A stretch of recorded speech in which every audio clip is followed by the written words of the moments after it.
نعرہ ولایت، نعرہ ولایت، نعرہ حیدری۔ پہلے یہ سمجھ لیں یہ حدیث موضوع ہے، قبر واحد ہے کہ 72 فرقے اور امت رسول کی جائے جہنم۔ توجہ فرمائی، امت بھی رہے، امت بھی رہے اور جہنم میں بھی جائے۔ جو رسول کا امتی ہے وہ جہنم نہیں جائے۔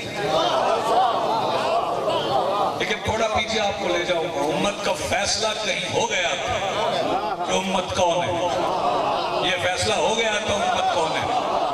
ساری جنگوں میں فیصلہ نہیں ہوا، لیکن جہاں ظلم ہوا نا وہاں فیصلہ ہوا۔ کربلا میں فرات کی ایک لکیر نے فیصلہ کر دیا، جو حسین کے ساتھ ہیں وہ امت ہیں،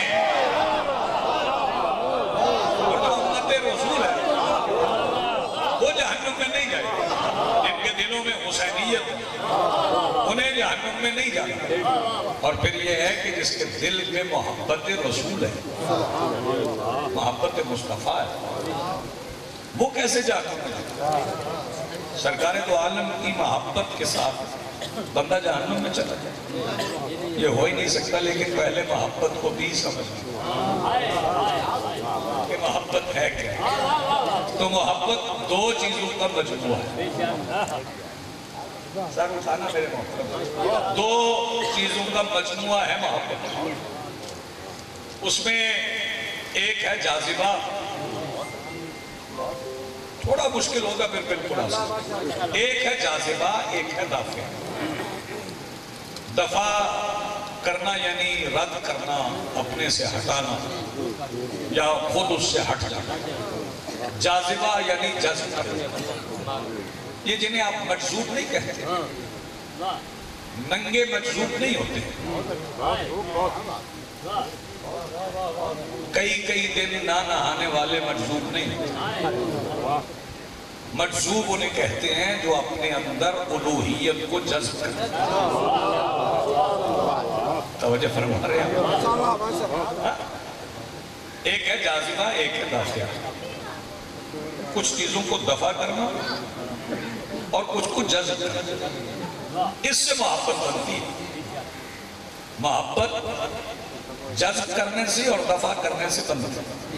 ایک فکرے میں بتا جاؤں گا، محبت کی تصویر آپ کو نظر آئے کہ یہ تصویر محبت۔ حر نے بڑی قوت سے یزید کو دفع کیا،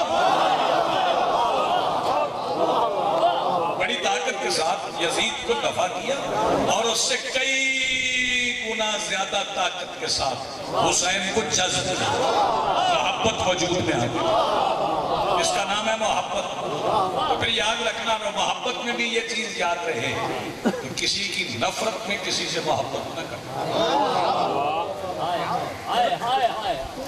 کسی کی نفرت میں کسی سے محبت نہ کرنا، کیونکہ وہ محبت جو نفرت میں ہوتی ہے وہ بڑی کمزور ہوتی ہے۔ کسی کی نفرت میں کسی سے محبت نہیں، نفرت کی وجہ سے پہلے پیدا ہونے والی محبت کمزور ہوتی ہے، اور محبت کی وجہ سے پیدا ہونے والی نفرت بڑی مضبوط ہے۔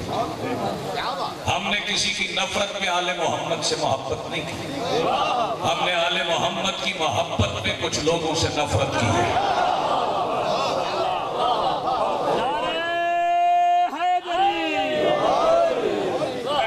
پہلے آپ اس چیز کو مشخص کر لیں کہ جس ذات سے آپ محبت کر رہے ہیں، کیا اس کی محبت میں لوگ جہنم میں چلے جائیں؟ نہیں، سرکار دو عالم کی ذات گرامی کو، سرکار کی ذات کو پہلے سمجھیں، پھر عشق کا دعویٰ کیجئے۔ عشق کا دعویٰ پھر کیجئے۔ عشق تو محبت سے بھی گزر کے ہوتا ہے، محبت تو پیچھے رہ جاتی ہے، عشق تو محبت سے بھی آتی ہے۔ اور اگر آپ نے عشق اور محبت میں فرق سمجھنا ہے تو میں سمجھا دیتا ہوں کہ عشق اور محبت میں فرق کیا ہے، کہ محبت کیا ہے اور عشق کیا ہے۔ کائنات میں سب سے زیادہ محبت دنیا کی جتنے دنیا کے رشتے ہیں ان میں سب سے زیادہ محبت جن دو رشتوں میں ہیں وہ ماں اور اولاد ہے۔ ماں سے زیادہ محبت کوئی نہیں کر سکتا، اور ماں محبت کرتی نہیں، یہ محبت اللہ نے اس کے دل میں رکھی ہے، یہ احسان ہے اللہ کا، اس نے ماں جیسی ہستی کو بنایا۔ ماں کو بڑی محبت ہو، اور ساری رات وہ اسی محبت میں بچے کو سلانے کی کوشش کرتی ہے، لوریاں سناتی ہے، تھپکیاں دیتی ہے، بچہ نہیں سوتا، تب تک نہیں سوتا جب تک اسے خود نیند نہ آ جائے، جب تک نیند کا غلبہ نہ ہو جائے تب تک بچہ نہیں سوتا۔ اللہ کی محبت اپنی معراج پہ، اور بتاؤں عشق کیا ہے؟ عشق یہ ہے کہ جو ساری زندگی نہ سویا ہو اسے رسول کہے کہ آج تم نے میرے بستر پہ سونا۔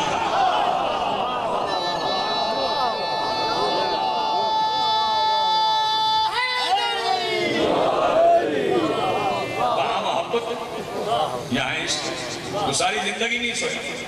اور کچھ بندے حیران ہو گئے جو ساری زندگی نہیں سویا وہ کون ہے؟ میرے مولا علی نہیں سوئے، میرے مولا علی نہیں سوئے۔ آپ کو مقام اطاعت کا بھی پتہ چل جائے گا۔ صفین کا میدان تھا کہ مالک نے مالک سے پوچھا تھا، جنہوں نے لطف کیا ہے میں انہیں سلام کرتا۔ مالک اشتر نے میرے مالک امیر المومنین سے پوچھا، یا علی آپ ساری زندگی نہیں سوئے، صرف ہجرت کی رات سوئے، ہجرت کے علاوہ کبھی آپ سوئے نہیں؟ جواب سنیے گا ابو طالب کے بیٹے۔ میرے مولا علی نے مالک اشتر کے سوال کا جواب کیا؟ سوال یہ ہے کہ آپ ساری زندگی کبھی سوئے نہیں، صرف ہجرت کی رات سوئے۔ عجیب جواب دیا ہے میرے مولا علی نے جناب مالک اشتر۔ سوال مالک اشتر کا پھر سن لیں۔ مالک اشتر کہہ رہے مولا میں نے ہجرت کی رات کے علاوہ کبھی آپ کو سوتے ہوئے نہیں پایا، وجہ کیا ہے؟ سرکار فرماتے میں کیسے سوتا، ہجرت کی شب کے علاوہ کبھی مجھے مصطفیٰ نے سونے کا حکم ہی نہیں دیا۔ یہ مقام اطاعت، اور جیسے بہت شکریہ کہ نواز صاحب کی دعائیں مل گئی، جیسے اب بھی سمجھ نہیں آیا، اب بھی سمجھ نہیں آیا کہ عشق کیا ہے۔ جن گھروں میں نماز ہوتی ہے نماز، وہاں نمازیں پڑھتے ہوئے اکثر ماؤں کے مصلوں پر بچے آتے ہیں۔ سلوات پڑھ لیجیے بلند آواز سے۔ ہمارے دیگر ذرا بلند آواز سے۔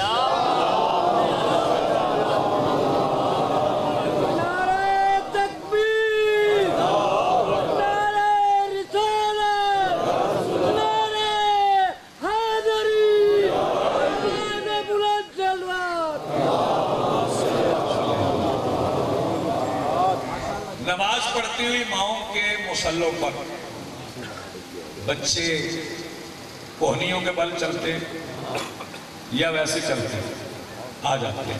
جن بچوں کو معلوم نہیں ہوتا کہ یہ عبادت ہو رہی ہے وہ مصلے پہ آ جاتے ہیں، اور جب وہ مصلے پہ آ جاتے ہیں تو کیا مائیں نماز جاری رکھ پاتی ہیں؟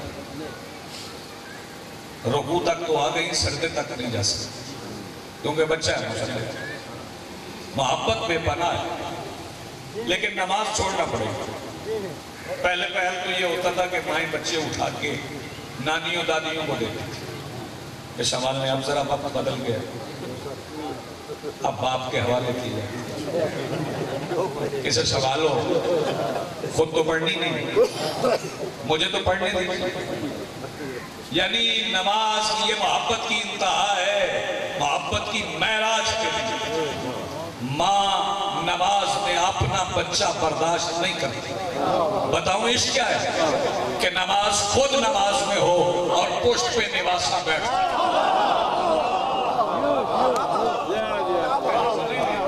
عشق اور محبت میں فرق ہے۔ پھر دعویٰ عشق کیجیے، اور پھر جس سے عشق کرنا ہے پہلے اسے سمجھ لے کہ وہ کون ہے، وہ ذات گرامی کون ہے، وہ ذات والا صفات کون ہے، پہلے اسے سمجھ۔ یہ وہ سرکار ہیں جن کی ذات کا سایہ نہیں، سرکار کا سایہ نہیں، وجود مصطفیٰ کا سایہ نہیں۔ حسین بھائی میں عرض کر رہا ہوں، وجود مصطفیٰ کا سایہ نہیں۔ پہلے سایہ سمجھیں، سایہ ہوتا کیا؟ سایہ کیسے کہتے ہیں؟ جسم جتنی روشنی کو روک لیتا ہے اتنا سایہ ہوتا ہے. جس جسم سے روشنی گزرتی نہیں، جو کثیف جسم ہوتے ہیں ان کا سایہ ہوتا ہے. جن سے روشنی ٹکرا کر رک جائے ان کا سایہ. اور سایہ تو ہم کہتے ہیں، سایہ ہوتا کہ سایہ تو اندھیرا ہوتا ہے، اور مصطفیٰ کے پیچھے اندھیرا نہیں ہے. ہاتھ سلامت رہے. میرے رسول کے پیچھے اندھیرا نہیں ہے، ذات رسول کا سایہ نہیں. اور پھر قرآن کہہ رہے ما خلق اللہ من شیء یتفیع ظلالہ، کہ جنہیں ہم شے سے بنایا ہے ان کا سایہ ہے. تھوڑا بیدار رہیں، جنہیں شے سے بنایا ہے ان کا سایہ ہے. اور میرے امام سے ابو بصیر پوچھ رہے ہیں سرکار اللہ نے سب سے پہلے کس کو بنایا؟ فرمایا ہوا نور جدی، میری جد کا نور. تو پوچھنے والے نے کہا مولا آپ کی جد کے نور کو کس شے سے بنایا؟ مولا مسکرائے، فرمایا تم چاہتے ہو میں اپنی بات کی خود ہی تردید کر دوں کہ پہلے وہ شے تھی، میری جد سے پہلے کچھ نہیں تھا. میرے رسول کا سایہ نہیں ہے. اور سایہ تب ہوتا ہے جب روشنی گزرے نا. فکرے کی آپ قدر نہیں کریں گے تو کون کرے گا؟ سمجھ آ جائے اگر بول سکے تو بول لیجئے گا. لیکن میں ایک فکرہ ہر مجلس میں کہا کرتا ہوں اور آج بھی دہرا دیتا ہوں کہ وہ آوازیں جو ذکر مصطفیٰ اور آل مصطفیٰ سے بچ جاتی ہیں وہ گھر میں لڑنے کے علاوہ کسی اور کام نہیں آیا کرتی ہیں. اپنی آوازوں کو یہاں استعمال کریں، اس کا ثواب بھی زیادہ ہوگا. مصطفیٰ کا سایہ نہیں ہے، حتیٰ کہ نور کبریا کے سامنے بھی مصطفیٰ کا سایہ نہیں ہے. معراج پہ بھی گئے ہیں تو وہاں بھی سایہ نہیں ہے، کیونکہ روشنی مصطفیٰ کے وجود سے گزرتی ہے. اور گزر کے یہ عام روشنی نہیں، یہ اللہ کا نور ہے جو وجود مصطفیٰ سے گزرتا ہے. پتہ نہیں کون فکرے کی قدر کرے کون نہ کرے. میں بتا دیتا ہوں کہ مصطفیٰ سے گزرنے والی روشنی کیا ہے. وجود مصطفیٰ سے گزرے ہوئے اللہ کے نور کو علی کہتے ہیں.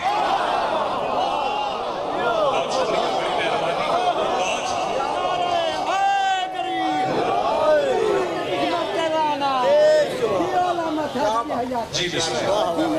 وجود مصطفیٰ گزری ہوئی روشنی کو علی کہتے. اور پھر یہ میں باقی انبیاء سے تقابل نہیں ہے، کیونکہ قرآن نے فیصلہ کر دیا ہے تِلْكَ الرُّسُلُ فَضَّلْنَا بَعْضُهُمْ عَلَىٰ بَعْضٍ، ہم نے بعض رسولوں کو بعض پر فضیلت دی. اور میرے رسول بعض میں بھی شامل نہیں ہے. میرے آقا بعض میں بھی شامل نہیں ہے. جہاں بعض کا ذکر ہے وہاں میرے آقا نہیں ہے، وہاں میرے رسول نہیں ہے. وہ بعض اور ہیں، میرے رسول اور ہیں. اگر ہم بعض کا ذکر کرنا چاہتے ہیں تو فضیلت کو تقابل کر کے دیکھ لیں. جناب آدم کے پاس علم ہے، علم کی وجہ سے انہیں سجدہ ہوا. شیعہ سنی حضرات ہیں، آپ سر ہلا دیں گے تو بھی میرا سفر آسان ہو جائے گا. جناب آدم کے پاس علم ہے، اور آدم پر مصطفیٰ کی فضیلت یہ ہے کہ جو علم آدم کے پاس ہے وہ اسم مصطفیٰ. جو علم جناب آدم کے پاس ہے وہ علم ہی اسم مصطفیٰ، یعنی یہ اسم اعظم ہے. اور اگر جناب نوح سے تقابل کرنا چاہتے تو جناب نوح وہ نبی ہیں جنہوں نے کشتی نجات بنائی. خشکی پہ بیٹھ کے بیٹھے، طوفان کا ابھی کوئی نشان تک نہیں تھا، کوئی آثار نہیں تھا. اللہ نے بتا دیا تھا اور جناب نوح کشتی بنا رہے. اب آغوش مصطفیٰ کا معجزہ دیکھا. جو طوفان آنے سے پہلے کشتی بنائے انہیں جناب نوح کہتے ہیں، اور جو طوفان کے عروج پر کشتی بنائے اسے مصطفیٰ کا پروردہ حسین کہتے ہیں. طوفان عروج پر ہو تو پھر کشتی بنائے، پھر کشتی چلے اور جو اس میں بیٹھ جائے. اچھا جب طوفان آ گیا ایک فکرہ اور سنیں. پہلے تو جناب نو دعوت دیتے رہے کہ طوفان آنے والا ہے، کشتی میں بیٹھ گئے، جو بیٹھ گیا۔ رسول پاک نے نہیں فرمایا مسئلہ اہل بیت کا مسئلہ سفینہ نوح، میرے اہل بیت کی مثال سفینہ نوح جیسی، جو سوار ہو گئے وہ بچ گئے، جو سوار ہو گیا وہ بچ گیا۔ تو اب یہاں فرقوں سے نکل کے ذرا دیکھیں کہ جب جناب نوح نے کشتی پہ بٹھایا تو ان سے مذہب پوچھا تھا،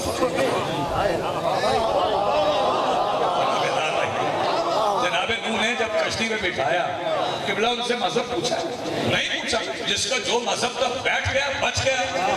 اب سرکار فرما رہے ہیں میرے اہل بیت کی مثال کشتی نوح جیسی ہے، اگر محبت اہل بیت کی کشتی میں بیٹھ گئے پھر اللہ نہیں پوچھے گا نماز ہاتھ کھول کے پڑھی؟ جب سرکار نے فرما دیا کہ میرے اہل بیت کی مثال کشتی نوح جیسی ہے، وہ کشتی پہ بیٹھ کے بتایا، طوفان آنے سے پہلے بتایا، لیکن جب طوفان آ گئے تو پھر کوئی نہیں بیٹھ سکا، آئے ہوئے طوفان میں پھر کوئی کشتی پہ بیٹھ نہیں سکا، پھر گنجائش نہیں۔ اور جب پانی طوفان نوح میں پانی سروں سے نہیں گزرا، پہاڑوں سے گزرا، پانی سر سے گزرنا اور ہوتا ہے، پانی پہاڑوں سے گزرا۔ یہ تو ہمارے پنجابی میں ہمارے علاقے میں کہتے ہیں کہ پانی نیوے پاسے ہے، وہ میں یہ کہہ دوں کہ تھوڑا پانی نشیب میں آتا ہے۔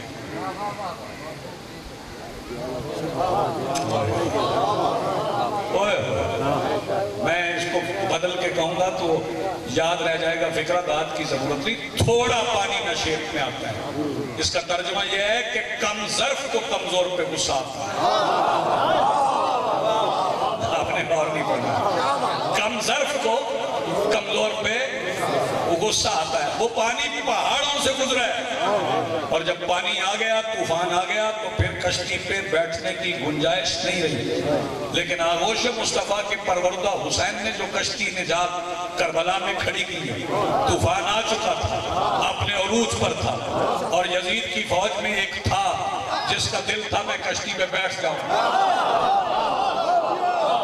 اب جی سلامت رہے، تو پھر اسے بھی بٹھا لیا، پھر اسے بھی نجات مل گئی، اسے بھی کشتی پہ بٹھا لیا۔ چلے ایک فکرہ اور کہتے، اور جناب نوح نے جو افراد کشتی میں بٹھائے ان کی تعداد آپ کو معلوم ہوگی، یقیناً پڑھے لکھے حضرات تھے، 80 افراد بیٹھے، 80 افراد کشتی میں بیٹھے، نجات مل گئی تاکہ نسل آدم آگے چل سکے، اور کچھ جانور بھی بٹھے، کچھ اب تھوڑی سی بات اگر کہیں پہ کوئی چبن ہو تو اسے محبت سے میں ابزارب کریں، اسے برداشت کریں۔ کچھ جانور بھی بٹھائے کشتی میں، جو جانور کشتی میں جناب نوح نے بٹھائے ان میں سے کوئی جانور مقدس نہیں، بڑے جانور بٹھائے، مگر جناب نوح کی کشتی میں بیٹھے ہوئے جانوروں میں کوئی جانور مقدس نہیں بنا۔ حسین نے جو جانور کشتی میں بٹھایا ان میں ایک مقدس بن گیا، مقدس اتنا بن گیا کہ اس کی شبیہ بنتی ہے، اور شبیہ شیعہ بھی بناتے ہیں، شبیہ اہل سنت بھی بناتے ہیں۔ تھوڑا سا فرق ہے شبیہ بنانے میں، ابھی ربیع الاول ہے، پیشانیوں پہ بھی سینوں پہ بھی نالین مصطفیٰ کی شبیہ، اسے نقش نہ کہنا، یہ شبیہ ہے۔ نقش تب ہوتا ہے جب سرکار پاؤں رکھیں پھر اٹھائیں پھر وہاں نقش، تو سرکار نے تو کہیں پاؤں رکھا نہیں، یہ تو نالین کی شبیہ ہے، تو پھر بس برداشت کر لیں ایک دوسرے کو۔ وہ جو مصطفیٰ کی نالین کی شبیہ بناتے ہیں وہ انہیں برداشت کر لیں جو اس کی شبیہ بناتے ہیں جو مصطفیٰ کے کندھوں پہ سوار ہے۔ ایک دوسرے کو برداشت کر لیں، شبیہ بنتی ہے نا، تو ہم بھی اس جانور کی شبیہ بناتے ہیں، اور وہ جانور اتنا مقدس ہے، اتنا مقدس ہے، اتنا مقدس ہے، اور پاکستان میں عموماً یہ ہوتا ہے کہ ہمیں اس کے لیے لائسنس لینا پڑتا ہے۔ تقریر مذہب نہیں بدلتی کسی، لوگ اپنے نظریے پہ قائم رہتے ہیں، ہمیں اس کا لائسنس لینا پڑتا ہے۔ یہاں مولویوں کے لائسنس نہیں بنتے، حالانکہ مولوی بولتے ہیں اور کبھی کبھی ضرورت سے زیادہ بولتے ہیں، لائسنس نہیں بنتے، وہ ذوالجناح بے زبان ہے، بولتے ہی نہیں، اس کا لائسنس ہوتا ہے۔ مولوی بغیر لائسنس کے ہر گلی سے گزر سکتے، زلجنا بغیر لائسنس کے کسی گلی سے نہیں گزر سکتے۔ تو پھر مجھے کہنے دیجئے کہ وہ کام کسی مولوی کی تقریر نہیں کرتی جو زلجنا کی ٹاپوں کی آواز کر جاتی۔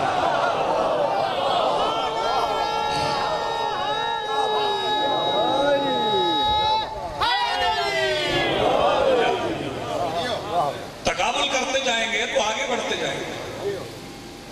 جناب ابراہیم خلیل اللہ، توجہ فرمائیں، تھوڑا وقت ملے گا میں بات کروں۔ جناب ابراہیم خلیل اللہ ہے۔ خلیل کی کیا معنی ہے؟ دوست۔ چلیے کوئی آواز تو آگئی۔ دوست، خلیل کے معنی ہے دوست۔ حبیب کے کیا معنی ہے؟ دوست۔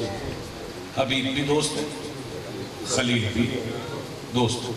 یہ دونوں دوستوں میں فرق کیا ہے؟ حبیب بھی دوست ہے، خلیل بھی دوست، تو پھر دونوں میں فرق کیا ہوا؟ فرق ہے۔ خلیل اس دوست کو کہتے ہیں جو منتیں کرے، مجھے ملنا ہے۔ حبیب اسے کہتے ہیں جس کی منتیں کی جائیں۔ سلام۔ حبیب اس دوست کو کہتے ہیں جس کی منتیں کی جائیں کہ آگے ہمیں مل جاؤ۔ جناب ابراہیم خلیل ہیں، میرے مولا رسول حبیب ہیں، اللہ کے خلیل ہیں، اور اللہ کے خلیل خواب دیکھیں۔ اللہ کے خلیل نے قبلہ خواب دیکھ کے بسم اللہ الرحمن الرحیم، یا بنی انی ارا فی المنام، بیٹا میں نے خواب میں دیکھا، میں نے خواب میں دیکھا، انی اذبح، میں آپ کو ذبح کرتا ہوں۔ اللہ کے خلیل نے ذبیح اللہ سے کہا میں آپ کو ذبح کرتا ہوں۔ فانظر ماذا تری، آپ بتائیے آپ کا کیا خیال ہے؟ تو جناب اسماعیل نے کیا کہا کہ جو خواب دیکھا ہے آپ کیجیے؟ نہیں، یہ نہیں کہا۔ یا اباتی، اے بابا جان، افعل ما تؤمر، بابا جان وہ کیجیے جس کا حکم ہو۔ یعنی بیٹا بتا رہے ہیں کہ اگر باپ نبی ہے تو اس کا خواب نہیں، حکم پروردگار ہے۔ آج کی بابا جان وہ کیجیے جس کا حکم ہوا۔ پھر تیاری ہو گئی، چھری چھپا لی، جناب اسماعیل کو ساتھ لے لی۔ خلیل اللہ ہے تو ماں نے پوچھ لیا، بی بی حاجرہ نے پوچھ لیا کہاں لے کے جا رہے ہیں؟ فرمایا دوست سے ملنے، دوست سے ملوانے جا رہا ہوں۔ پھر لے گئے، ملوایا نا دوست سے، ملوایا نا۔ یہ تو ہو ہی نہیں سکتا نا کہ نبی مبالغہ کرے، جھوٹ کی لفظ ہی بولنا بہت بڑا جھوٹ ہے، تو یہ تو ہو ہی نہیں سکتا کہ نبی مبالغہ کر دے، مبالغہ بھی نہیں ہو سکتی۔ اس کا مطلب ہے دوست سے ملوانے گئے تو پھر دوست سے ملوایا، چھری چلائی گردن پہ، چلی، ذبح ہوئے اسماعیل، نشان پڑا چھری کا، اور دوست سے ملاقات ہو گئی۔ دوست ہے اللہ، تو پھر مجھے کہنے دو اللہ کی راہ میں جنہیں چھریوں کے نشان پڑے ان سے اللہ کی ملاقات ہو جاتی ہے۔ اللہ کی راہ میں جنہیں چھریوں کے نشان پڑ جائیں ان کی اللہ سے ملاقات ہو گئی۔ میں اپنے مولا کی فضیلت بتا رہا ہوں، آنکھوں پہ پٹی دی، اب میں اس پہ بھی تبصرہ نہیں کر سکتا اپنے عقائد کے مطابق کہ پٹی کے پیچھے سے اللہ کے خلیل کو نظر آ رہا تھا یا نہیں آ رہا، اس پہ کوئی دوسری رائے نہیں دی جاتی۔ اللہ کے نبی ہیں، پٹی بندی ہے، آنکھوں پہ چھری چلا رہے ہیں، ادھر سے جناب جبرائیل علیہ السلام آ گئے، وہ دمبا لے کے آئے ہیں۔ کہاں سے لائے ہیں؟ حضرات خاموش، آپ کا لے گئے تو پھر آپ اتنے خاموش، جنت سے لائے تھے، زمین سے نہیں کسی کا اٹھایا، جنت سے لائے تھے۔ تو جنت میں دمبے ہوتے، وہاں کوئی واڑے جہاں دمبے پالے جاتے ہیں، کون سے بنا ہوا دمبا؟ اگر کن سے بنا ہوا دمبا مان رہے ہو تو پھر کن سے سلے ہوئے کپڑے بھی مانو۔ بہت شکریہ، بڑی مہربانی، وہ دمبا لے آئے۔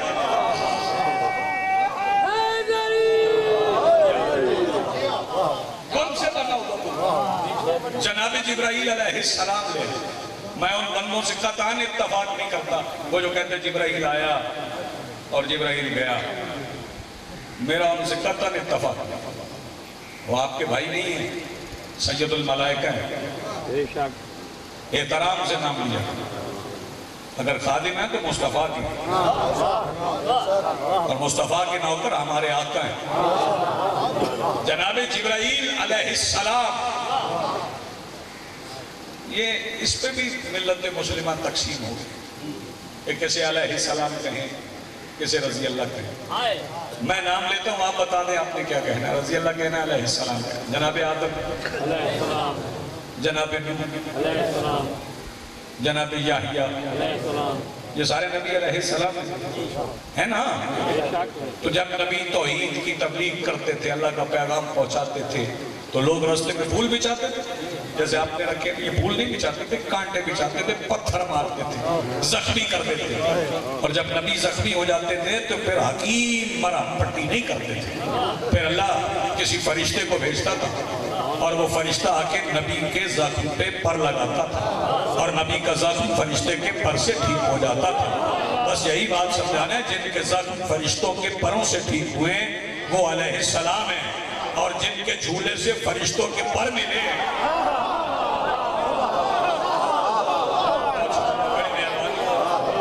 آپ سلامت رہیں، تھوڑا آگے بڑھ جائیں۔ دمبا لے کے آئے جناب جبرائیل علیہ السلام، وہ جناب اسماعیل کی جگہ پہ لٹا دیا۔ فضیلت مصطفیٰ سنو، خطرہ تو جناب اسماعیل کی جان کو تھا نا چھری چلنے سے، تو اللہ نے دمبا لٹا دیا، اسماعیل کو بچا دیا، اسماعیل کی جگہ پہ دمبا لٹا۔ یہ فضیلت ہے میرے رسول کی کہ اللہ نے اسماعیل کو بچانا ہو تو ان کی جگہ پہ دمبا لٹاتا ہے، اور اگر خطرہ مصطفیٰ کی جان کو ہو تو ان کے بستر پہ علی لٹاتے ہیں۔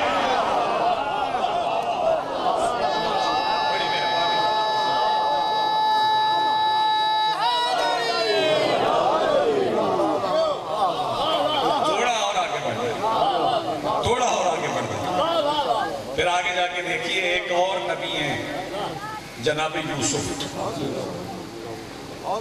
اب تلفظ بھی یوسف ہے، جناب یوسف علیہ السلام، حسن کی ضرب المثل، اتنے حسین جناب یوسف۔ ایک فکرہ میں چھوٹا سا کہوں گا اور پھر آگے پڑھ جائیں، جسے بھی مثال دینا ہو حسن کی تذکرہ جناب یوسف کا ہوگا کہ جناب یوسف بڑے حسین تھے، اور بڑے شوق سے یہ قصہ بھی سنا جاتا ہے۔ لوگ کہتے ہیں کہ وہ یوسف زلیخا کا قصہ سنا ہے، حالانکہ شوق سے قصہ سننے والوں کو شاید یہ خبر نہیں ہے کہ قصے میں خوبصورت یوسف ہے۔ لوگ تو سن لیتے ہیں جناب یوسف کا اور جناب بی بی زلیخا کا قصہ سنا تھا، بڑے حسین ہیں جناب یوسف۔ ایک بار میری طرف دیکھیے، یہ فکرہ مکمل کرو، اتنے حسین ہے یوسف کہ ضرب المثل ہے، تو پھر دنیا خود غور کر لے، جسے مصطفیٰ ماتھے سے اتار دے وہ یوسف ہے، اور جسے کندھے پہ بٹھا لے تو حسن میں کیا ہوں گے۔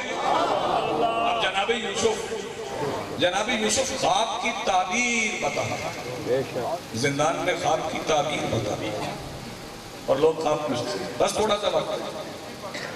جناب یوسف خواب کی تعبیر بتاتے تھے اور زندان میں ساتھی قیدی تعبیریں پوچھتے تھے، جناب یوسف بتاتے تھے، سچی تعبیریں بتاتے تھے۔ وہاں جناب یوسف کے ساتھ ایک شریر بھی، اس نے سوچا کہ یہ جو خواب کی تعبیر بتاتے ہیں تو کیوں نہ مزاق کیا، نبوت سے مزاق کرنا بھی توہین رسالت،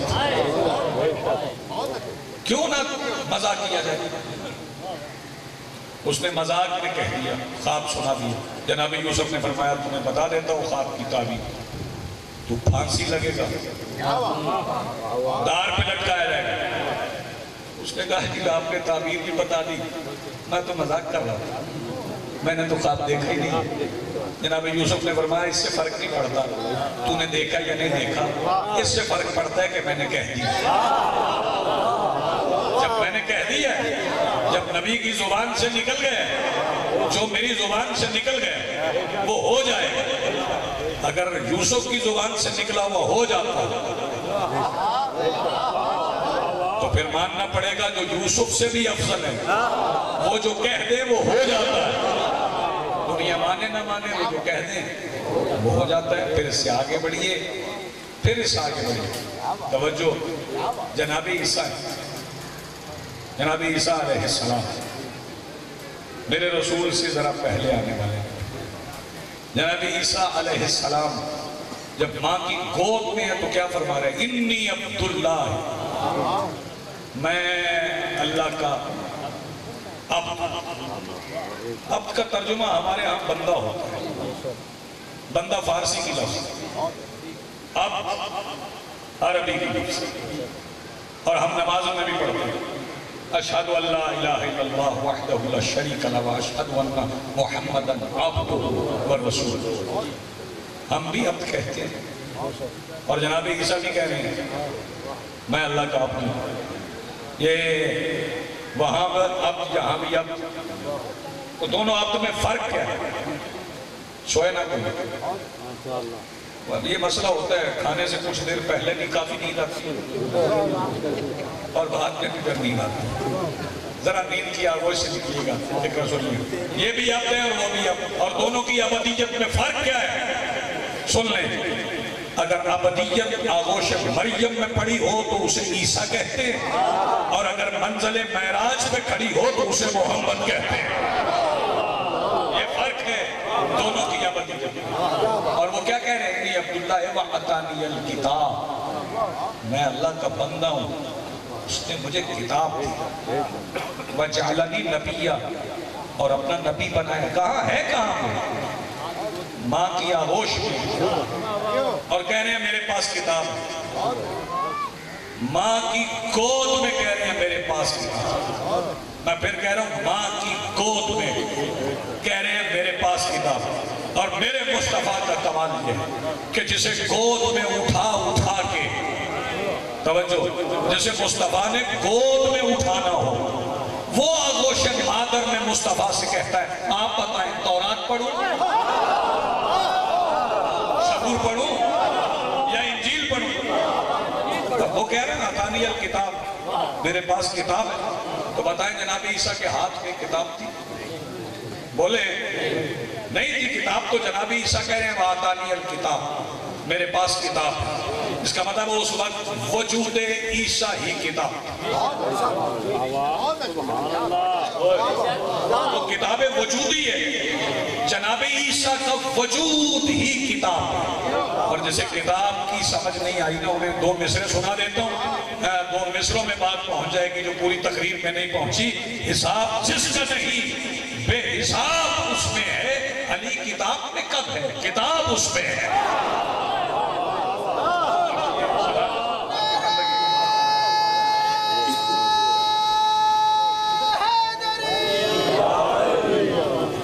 پہلے سرکار دو عالم کی ذات کو سمجھے، سرکار کی معرفت کا سمجھے، اور اگر آپ سرکار کی معرفت پہ جمع ہو گئے، سرکار کے عرفان پہ جمع ہو گئے، تو پھر اختلاف نہیں رہے۔ سرکار کے کہنے پہ اسے بھی مانو جسے انہوں نے دکھایا نہیں، مساق کی فکر ہے، مصطفیٰ کے کہنے پہ اسے بھی مانو جسے دکھایا نہیں، اور اسے بھی مانو جسے دکھایا۔ میرے رسول نے اٹھا کے دکھایا، میرے آقا نے اٹھا کے دکھایا۔ کس کو اٹھایا؟ سب سے زیادہ کسے اٹھایا؟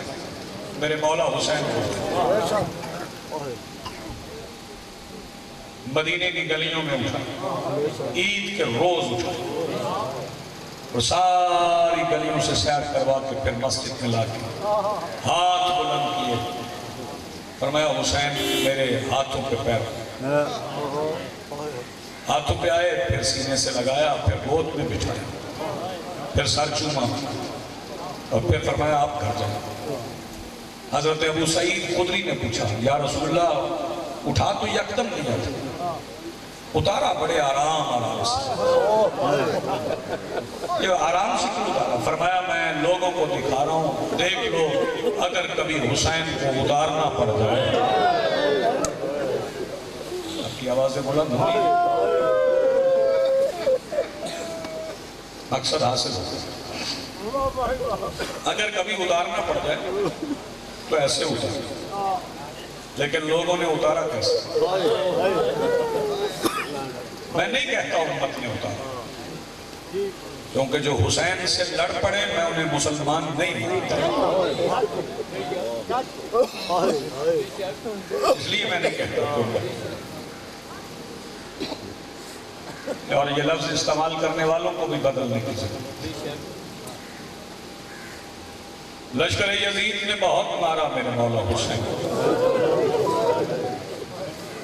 بس 2 یا 3 فکریں دیر ہو گئی آپ کو سنتے ہیں. بہت مارا لشکر یزید نے، اور میں یہ طے نہیں کر سکا کہ یزید کی فوج نے میرے مولا حسین کو مارنے سے پہلے زیادہ مارا یا مارنے کے بعد سے.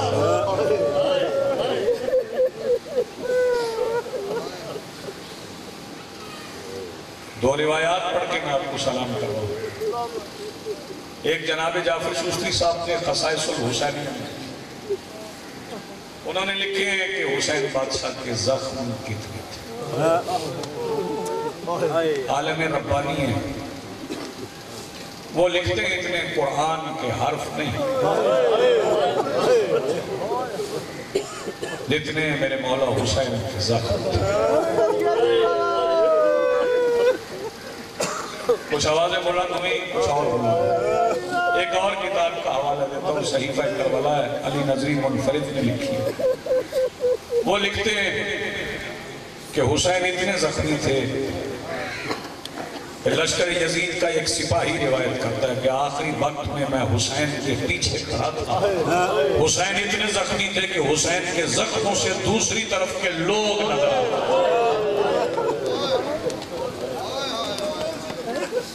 اتنے زخمی تھے. پھر اس کے بعد بھی رکے نہیں، اس کے بعد بھی رکے نہیں. یا سنی حضرات، آپ میرے سامنے بیٹھے، میں ایک فکرہ کہنا چاہتا ہوں. حسین اس مظلوم کو کہتے ہیں جسے بیٹی کے سامنے مارا. شہزادی کونین آپ کو جو عظیم ہے،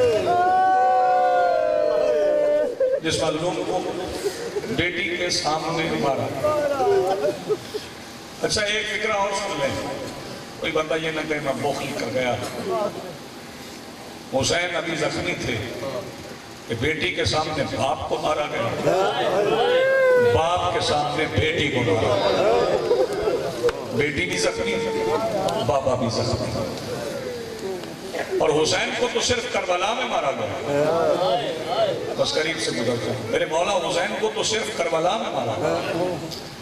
ایک فکرہ اور کہتا ہوں، میرے مولا حسین نے ساری بیٹیوں کا نام فاطمہ رکھا تھا، لیکن یہ بیٹی جو مقتل میں آئی ہے نا، جسے حسین فاطمہ نہیں کہتے، حسین سکینہ کہتے ہیں. رونے والے اس فکرے پہ رو لیں گے. ساری زندگی حسین بھائی حسین سکینہ کہتے رہے اور 1450 میل شبر فاطمہ سمجھ کے مارتا رہا. بہت مارا گیا شہزادی. چلو اسی شہزادی کی مصیبت کی ایک روایت پڑھتا ہوں. یہ شہزادی زخمی ہو کے جب دربار یزید پہنچی ہے تو وہاں پر رملہ آ گئی تھی، جو روایات میں ہے کہ یزید کی بیٹی ہے، اور کچھ روایات میں ہے کہ نہیں ہند کی بیٹی تھی، یزید کی بیٹی نہیں تھی، ہند کی بیٹی تھی. وہ آ گئی، وہ شہزادی کے سامنے کھڑی ہے. سامنے کھڑے ہوئے کہ اس نے حسین کی بیٹی کو سر سے لے کے پیروں تک لیا. اس سے بڑا مسائل کیا ہوگا؟ اور دیکھ کے کہنے لگی کہتے ہیں آپ کا تعارف کیا ہے؟ شہزادی فرمانے لگی میں عالمین کے بادشاہ کی بیٹی، تیرے اعتماد پہ کائنات قربان کروں، میں عالمین کے بادشاہ کی بیٹی ہوں.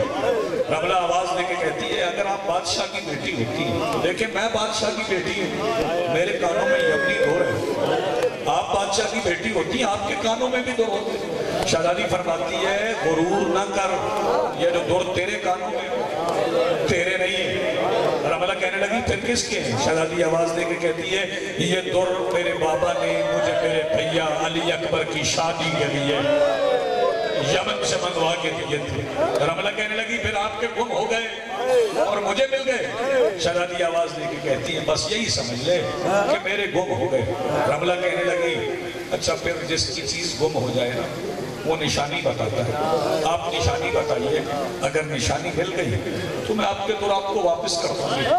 سیدہ فرماتی دور اتار کے دیکھ، اگر ان پہ لہو لگا ہے، جزاک اللہ مرحبا، دور اتار کے دیکھ، اگر ان پہ خون لگا ہے تو پھر دور میرے، اگر لہو نہیں ہے تو پھر تیرے۔ رملہ نے دور اتارے، ہتھیلی پہ رکھے، سامعین محترم ہتھیلی پہ رکھنا تھا، جس کی آنکھوں سے آنسو کی روانی پڑ گئی۔ شہزادی آواز دے کے کہتی روئی کیوں ہو؟ کہنے لگی عجیب خون ہے، میری ماں نے کئی بار دھویا لیکن یہ لہو ختم نہیں ہوتا۔ شہزادی فرماتی ہیں یہ پانی سے دھلنے والا لہو نہیں ہے۔ کہنے لگی اچھا اب آپ نے نشانی بتائی تھی کہ لہو لگا ہے تو پھر آپ کے تو نشانی مل گئی، اب آپ پہن لیں، بس آخری فکر کہنے۔ شہزادی فرماتی نہیں اب تو ہی پہن، میں نہیں پہنتی۔ رملہ کہتی میری حسرت ہے اب آپ پہن لیں۔ شہزادی فرماتی میں جو کہہ رہی ہوں اب تو ہی پہن۔ کہنے لگی آپ کیوں نہیں پہنتی اب؟ شہزادی آواز دے کے کہتی اچھا اگر تو نے اصرار کیا ہے تو نہ پہننے کا سبب بتا دیتی ہوں۔ شہزادی کی گردن رسی میں پھر گئی اور آواز دے کے کہتی میرے کان دیکھ کہ بتا ان میں در پہننے کی جگہ رہ گئی ہے؟ رملہ آواز دے کے کہتی ہے یہ آپ کے کان پھٹ کیسے گئے؟ شہزادی آواز دے کے کہتی ہے کنڈے بند تھے کہ ظالم نے انگلی ڈال۔ وَسَيَعْلَمُ الَّذِينَ ظَلَمُوا أَيَّ مُنْقَلِبٍ يَنْقَلِبُونَ وَلَا